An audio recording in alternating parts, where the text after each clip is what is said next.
No, dahil ho, si Bato de la Rosa, mga boss chief amo, sir, inaantay tayo. Sabi po ng Assistant Counsel sa ICC, wala pong iba, mga boss chief amo, sir, kung di po si Cristina Conti. Bingo na talaga siya. Sabi ko sa inyo eh. No? Baka mamaya ho, paggising nating lahat, auno ng Oktubre, alas 9 ng umaga, biglang lalabas. So, si Bato de la Rosa, inaabangan ni General Torres sa labas ng Senado. Baka ganun, ano? Di ba? Tapos na. Tingin ko, tapos na ho ang bakasyon ni magiting na General Torre. Baka ito yung sinasabi ni John B. Cremulya, ni Atty. Claire Castro, na gagawin ni Bato de la Rosa. Bingo na talaga siya. Senator Bato, madalas na raw mabanggit sa ICC document, says ni Atty. Cristina Conti. Yun yung nakikita natin, mga kababayan, di ba? Yung iba, redacted. Etong kila Bato, ano na talaga? Talagang De La Rosa, pangalan na lang ang redacted, pangalan na lang yung tinanggal. Nako. Mukhang yung bundok na naman ng tralala mapupuntahan, mabibisita na naman po. Isang lechon na naman po. Isang baboy na naman po ang makakatay, mga kababayan. No? Pagka medyo stress ho si Bato de la Rosa, napapalit yun with matching 2 mucho na red horse, mga boss chief amo, sir. With matching pagpatay ng cellphone. Sabi ni Rosewin Isidro, back to work na si Torre, nasa opisina daw. Sabi ni Nartates, aray ko po. Tapos, kung titingnan nyo yung mga post ni General Torre nung mga nakaraang araw, sabi, bakit po naging madali sa akin ang pag-aresto, paghuli, pagkuha, pagpapadala sa ICC? Dito kay dating Pangulong Duterte, ini-explain niya yung mga namatay, yung mga etc. nung panahon ng dating Pangulo. Sabi ko, nako, nagpaparamdam na to. Kumbaga, uunahan niya na yung taong bayan, bakit madali sa akin arestuhin? Kung si General Torre ulit, feeling ko, mga kababayan, wala namang ibang gagamitin o wala naman pong ibang aaresto dyan. No? Kung sakali po, makiusap na naman ang Interpol sa PNP, tingin ko ang gagamitin na naman dyan, General Torre, buuan loob kahit sino pa yan, halika, arestuhin natin, basta may warrant of arrest. Di ba? Ayon sa naging panayam kay Conti sa DZMM Teleradyo noong Linggo, Setyembre 28, 2025, isinapubliko aniya ang madalas na pagbanggit ng pangalan ng senador sa investigasyon ng ICC na aabot na umano sa 4 hanggang 5 beses. Naku sabi ni Sir Henry, nginig na naman ang yagballs ni Tobats. Sabi ni Dennis Ostonal, naku, mas nakakainip hintayin ang resulta ng ICC kaysa issue ng Ghost Flood. Ito na ho, sir, tingin ko. Yung sinasabi kong petsa, 1. At yung sinasabi ko, Oktubre 6 naman, mga bossing, yan po ay, kumbaga, wala naman tayong puting bubwit, wala naman tayong puting ahas, wala naman tayong ganon. No?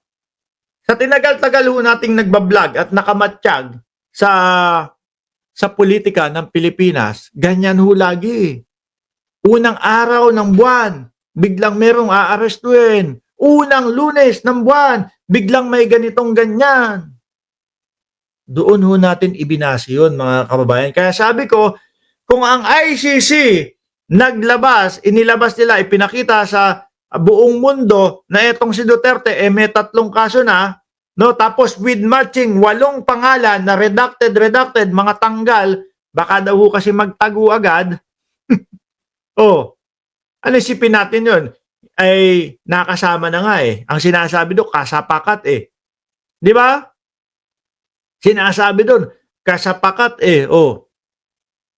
co-perpetrator daw ho. Nandoon yung 8. Tapos nung inisa-isa natin, nandoon nga daw De La Rosa. Ano pa iisipin nyo nun? Hindi siserban ng warrant of arrest yung mga yan. Oh, konting ano na lang yan. Konting tulak na lang ho yan, mga bossing. 'Di ba? If I bet my money, naku, pupusta pa, oh. If I bet my money kay Senator De La Rosa, kasi lagi na siyang nababanggit, eh siya, ang pangalawa talaga eh. Kumbaga, bingo na talaga siya.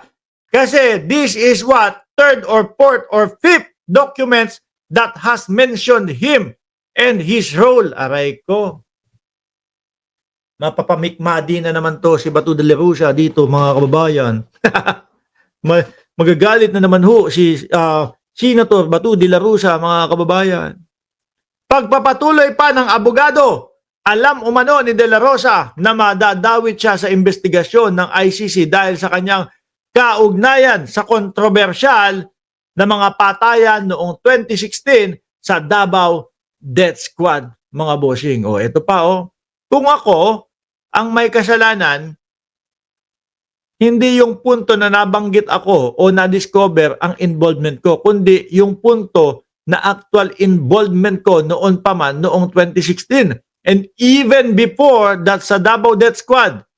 O, yan pala ibig sabihin ng DDS talaga, o Davao Death Squad. O, proud yung iba. DDS ako. DDS ako. O, tapos ngayon lumabas yung mga Diskaya. Iba na ho ang meaning. Hindi na Davao Death Squad. Diskaya, Duterte, supporter na daw ho.